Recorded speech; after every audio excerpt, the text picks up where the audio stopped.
Hello, everyone.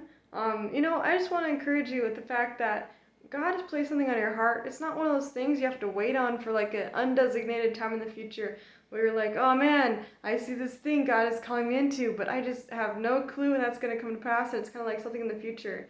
Like maybe you're younger, maybe you're like around my age. I'm actually 22. And you're wondering, I want to become a pastor, I want to become a missionary, I want to do these things that God has for me to do, but maybe I have to study first. Maybe I have to complete Bible school. Maybe I have to read the whole Bible like 6 times, and then I'll be ready to do that.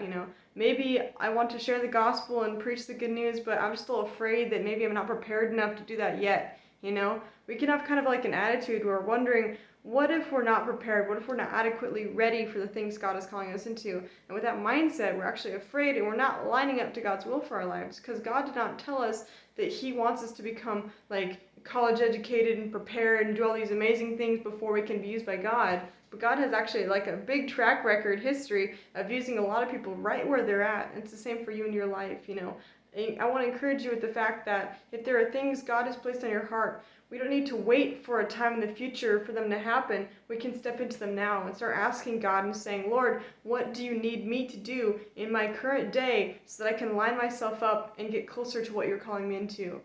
How do you need me to be, Lord?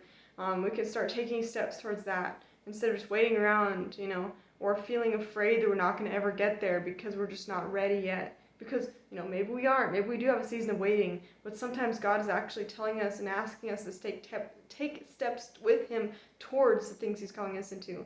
So let's take the time to really ask God and seek Him and find out where He wants us to be in line with His will. So let's be encouraged, okay?